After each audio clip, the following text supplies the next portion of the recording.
Rising, and welcome to another segment of CLG Viewpoint, segment number 27.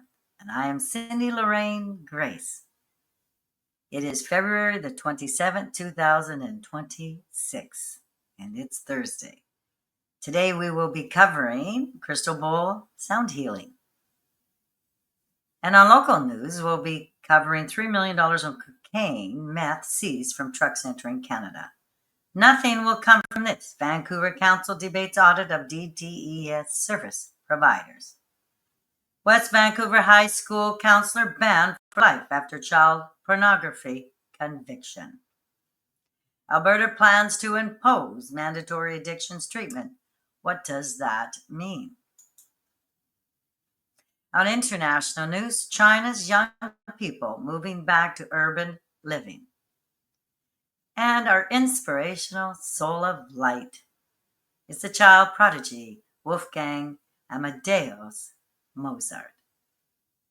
Well, I like to start each segment with a clearing. And I use a sage stick for this clearing today.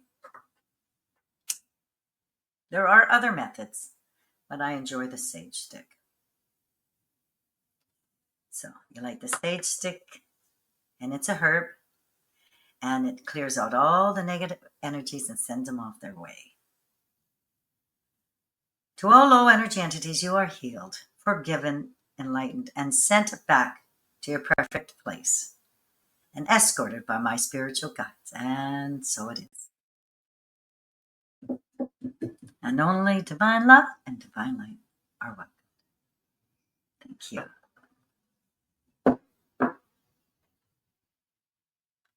Okay, on to, before we start the news, I have a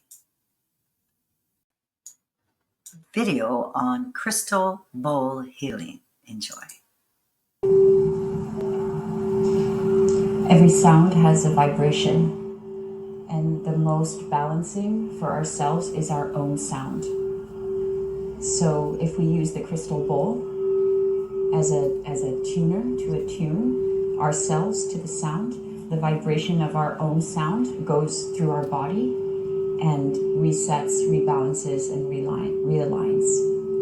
So if you listen to this sound, and you can just hum.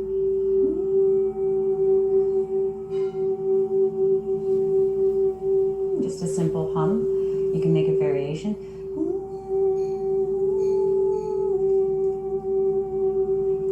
Whatever feels intuitively right for you, but your own sound is the most healing for your own body.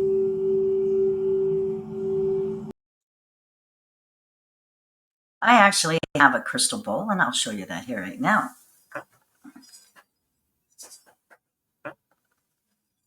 Oopsie. And it sounds like this. This is the C. It sounds C.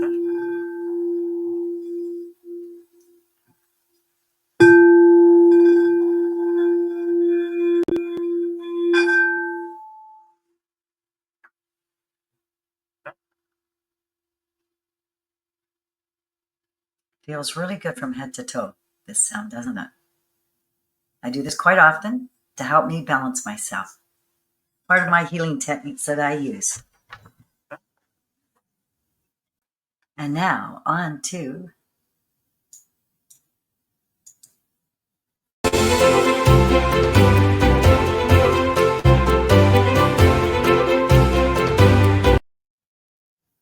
local truth news. Nearly $3 million in cocaine meth seized from trucks entering Canada at the Coutts border crossing. Global news written by Karen Bartko, February the 25th, 2025. Large shipments of Canada-bound meth and cocaine worth nearly $3 million were seized at the Alberta border on 2 different days back in December and January. The Canada Border Service Agency, CBSA, said it intercepted 186 kilograms of meth and 42 kilograms of cocaine from 2 commercial trucks seeking entry at the Coutts border crossing in southern Alberta. The first seizure happened on December 24th, 2024, when CBSA officers examined a commercial truck that was carrying a mixed load destined for Calgary. Well, during the examination, the CBSA said officers noticed abnormalities in the load that led to the discovery of 186 kilograms of meth with an estimated value of $1,860,000. The second discovery was made 3 weeks later at the same port of entry, which is the busiest crossing in Alberta. On January the 18th, the CBSA said another commercial truck carrying a mixed shipment, also destined for Calgary, was directed to secondary examination. During the search, the government agencies said officers found 2 cardboard boxes in the truck trailer containing multiple bricks of cocaine. In total, officers discovered and seized 42 kilograms of cocaine with an estimated value of $1 million. Quote, these significant seizures are examples of the dedication and expertise of CBSA officers as they continue to work each and every day to prevent illegal drugs like fentanyl and contraband from breaching our borders, close quote, Public Safety Minister said. In both cases, the CBSA arrested the drivers who were transferred to the custody of Alberta RCMP. Well, these latest seizures came after nearly $2 million worth of cocaine, which was 189 kilograms, was also found coming into Canada at the Coutts border crossing back in November of 2024. The drug seizures all came before several high-profile measures were put in place along the Canadian-U.S. border amid Americans' growing pressure to stop illegal border crossings and drug trafficking. Last month, the RCMP ramped up border surveillance by bringing in a Black Hawk helicopter to patrol the Alberta border. The government is deploying a range of other security measures as well, such as drones and surveillance towers, and acquiring new technologies such as X-rays, mobile X-rays, and handheld chemical analyzers. In December 2024, the federal government said it is proposing a joint strike force and an around-the-clock aerial surveillance unit for ports of entry as part of its plan to tackle issues at the U.S.-Canada border, and amid growing pressure from U.S. President Donald Trump. The planned North American Joint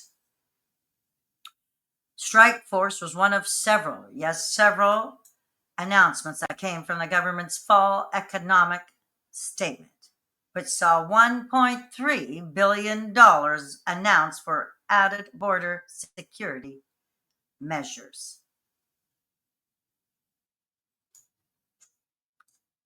Awareness at Canada-US border crossings, and this one here at Coutts was the scene of a recent high-profile chase through town. Now authorities have released information on 2 significant drug seizures. Almost $3 million worth of narcotics in the last 2 months has been discovered. It all started Christmas Eve. The Canadian Border Services Agency revealing $1.86 million worth of methamphetamine was seized last year. Then, in a separate incident, CBSA officers say a commercial truck destined for Calgary was caught hauling 42 kilograms of cocaine, an estimated value of over $1 million. These events continue the trend of a busy time at the Coutts border crossing. Officers say Alberta CBSA agents seized around 1,300 kilograms of narcotics in 2024. This comes as Canada is investing heavily to secure the border, spending over $1 billion. With tariffs still looming, one political scientist says these busts will do little to impact Donald Trump's plans. It's coming into Canada, and that's where we're seeing most of these seizures that are occurring. Because, quite frankly, that is where the problem lies. Just ask Mike Ellis. He talks about the influx of drugs coming from the U.S. into Canada.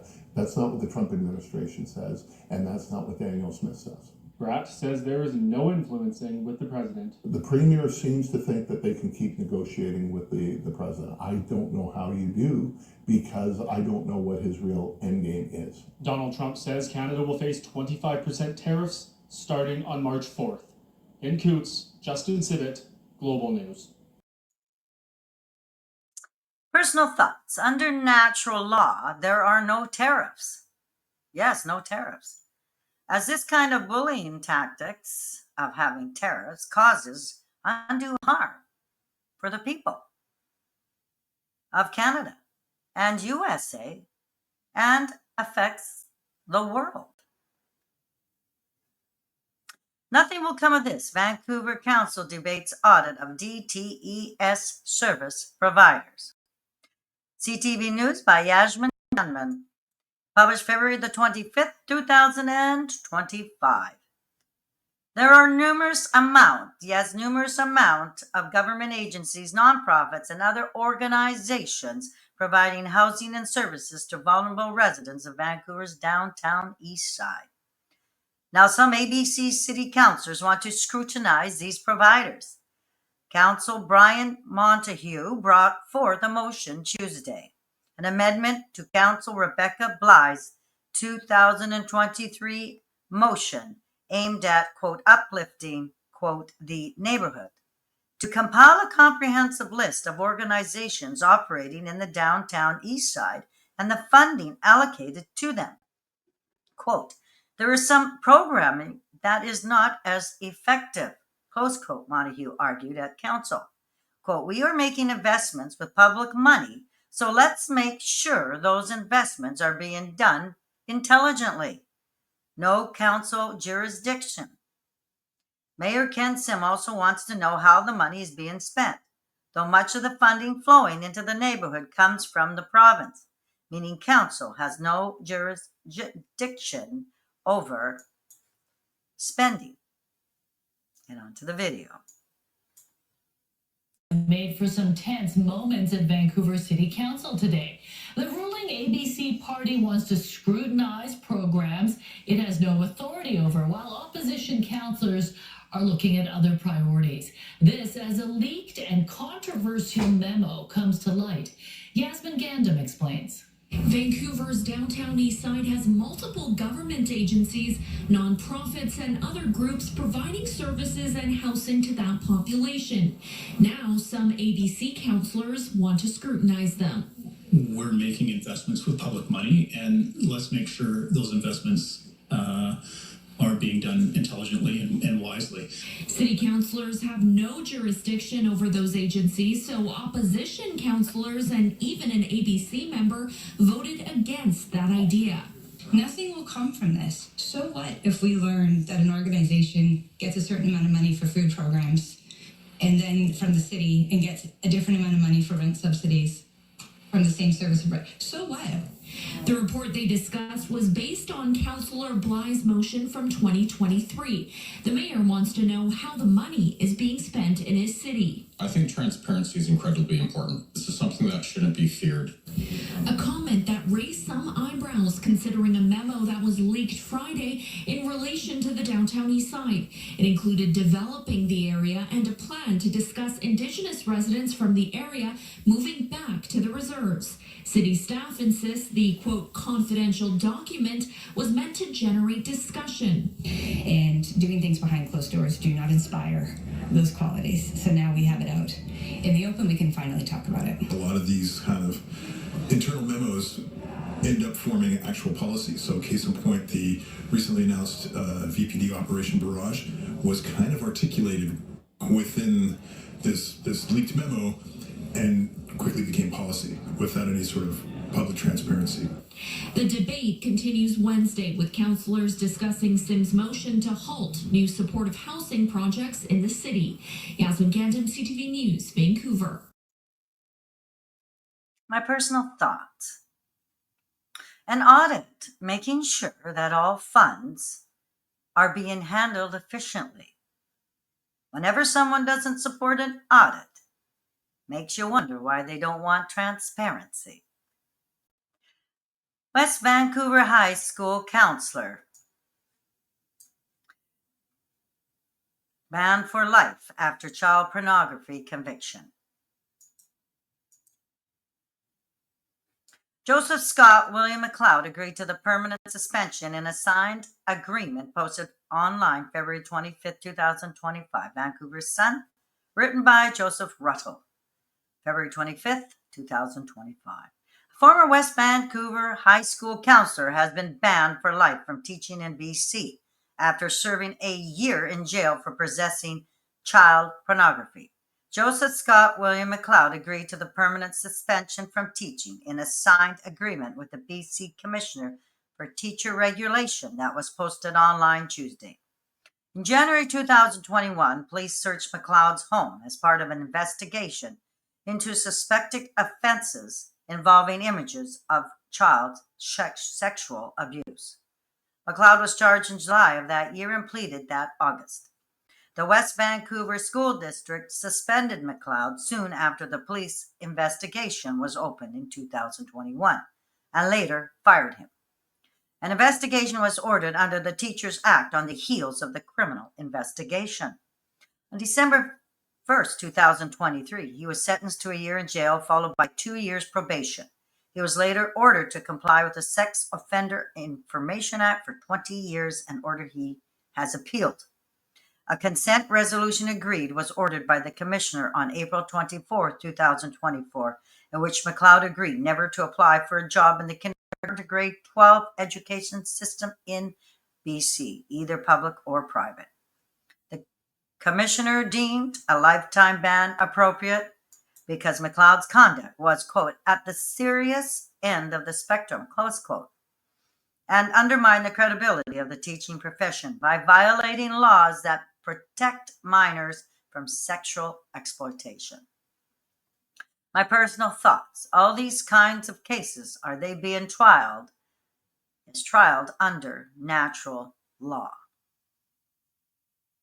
Alberta to impose mandatory addictions treatment. What does that mean?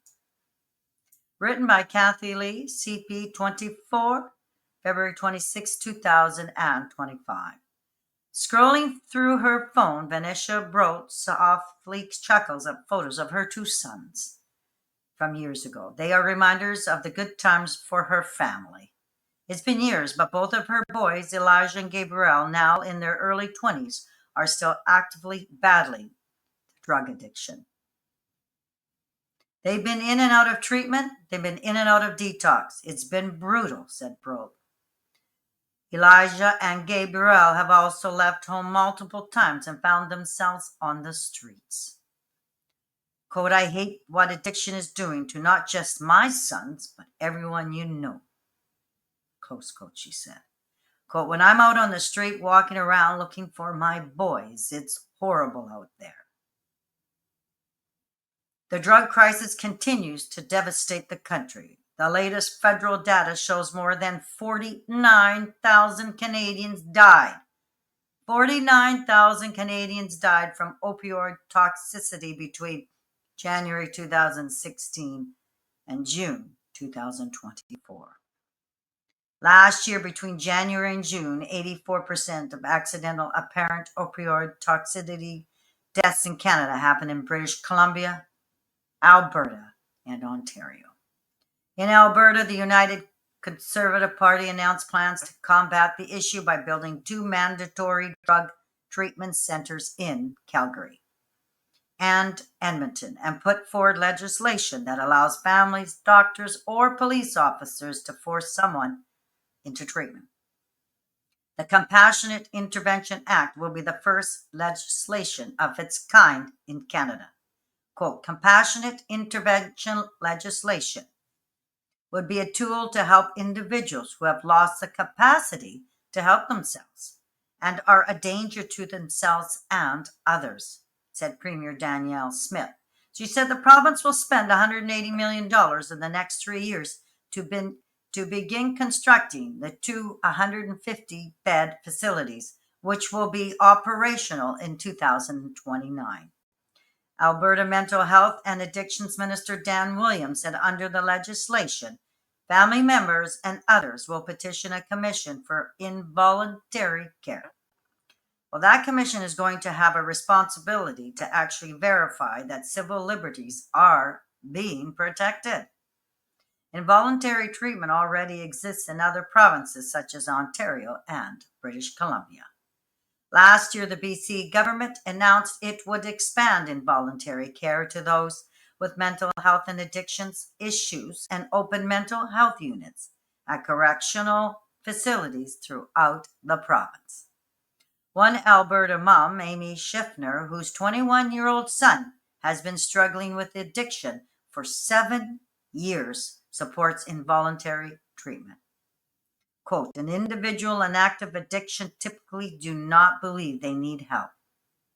They insist they are fine and plan to get clean soon.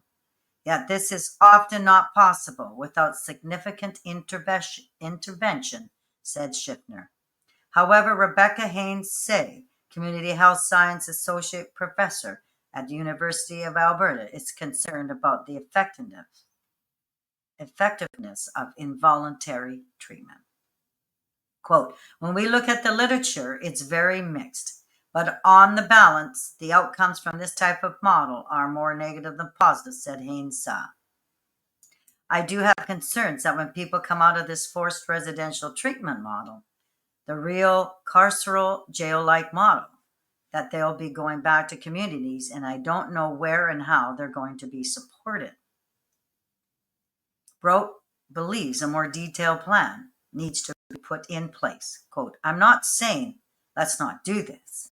I'm saying let's think it through. And in the meantime, let's fix some of the holes in the system, said Brote. My boys could be sober today if our system worked a little bit better, if our system didn't have so much gaping holes in it. As an example of one of those holes, Brote says her son Elijah, who is currently in a remand center, is open to receiving help but can't get it. Quote, why isn't someone helping my son in remand right now? He's in a place where he's been involuntarily arrested. You know what I'm saying? So let's help him get that support. Let's help him with the psychosis. Let's help him, she said. Personal thoughts. It is absolutely horrendous that the political officials are taking things so slowly, while there's our people suffering with addictions. The funding always has been there. This is the I Am Cured program under natural law. So they should follow the program. It is an organized program. Something to check into. Now, into international news, China's young people moving back to urban life.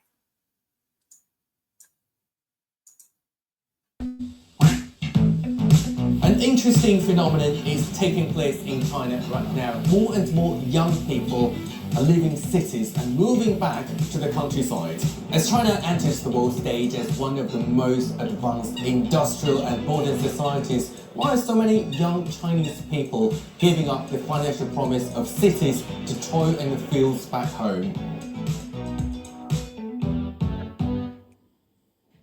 For about 4,000 years, agriculture has played a key role in China's economy. And for millennia, Chinese cultivation practices have led the world, while ancient Chinese literature, art and poetry conjures the beauty of the Chinese rural lifestyle.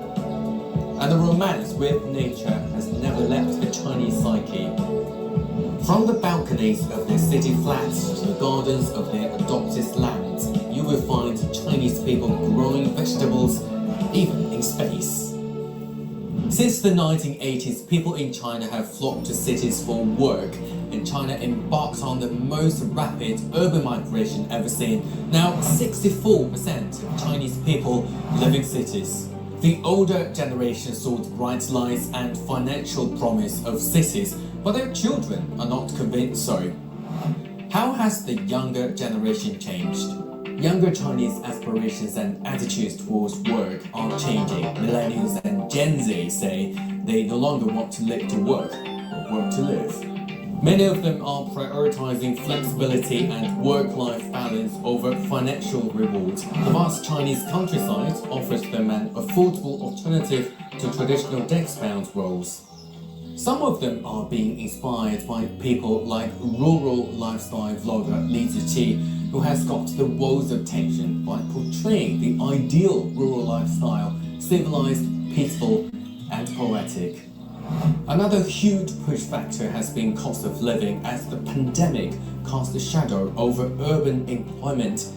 Faced with uncertainties, the appeal of big cities like Beijing and Shanghai is fading for young people.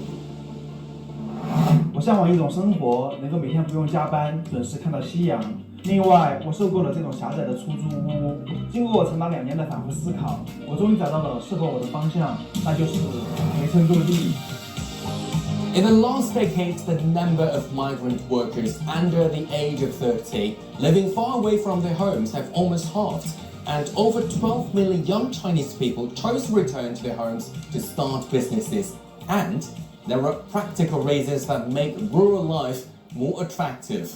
So, how has rural China changed? China's sustained economic growth, coupled with wealth redistribution through the government's rural revitalization policies, have massively improved rural life. Digitalization has arrived in rural China, and internet use has doubled in a decade, with 60% of rural residents active online in 2023. All these changes are essential to bring the young Chinese back to the land, and they intend to leave their marks in rural areas. How is Gen Z changing the countryside? 我回到家乡，一直在卖家乡的干能汽水，因为我之前的视频火了，每天都有人问我，陈子还有吗？ The new farmers are embracing the internet enthusiastically. Using live streams, they provide a window into growing practices and processes to give consumers and buyers across China a missing connection with the food that they eat. Using e-commerce giants like Alibaba and JD.com, the world's largest rural e-commerce network, they market directly to consumers. And these young entrepreneurs choosing to relocate are not just farmers. They work in tourism, open up B&Bs, rejuvenating heritage crafts, and renovating ancient villages. Is this rural migration a sustainable move or a blip caused by an economic downturn? Will the attitudes of Gen Z reshape China, giving people the choice of a rural or urban lifestyle? I guess the answer resides in the life choices of their own children. That's exciting for China. The young people going back to rural living and farming and the simpler things of life. And now I am Lorraine Grais of CLG View Point, and I thank you so much from the bottom of my heart for being here today. If you feel so compelled, please share this forum with others. Today's inspirational soul of light is a child prodigy, Wolfgang Amadeus Mozart. He began showing his talents when he was just 3 years old. Enjoy his famous quotes and music. Have a truly wonderful day, and see you on Friday, February the 28th, 2025. Until we meet again, thank you, and see you again.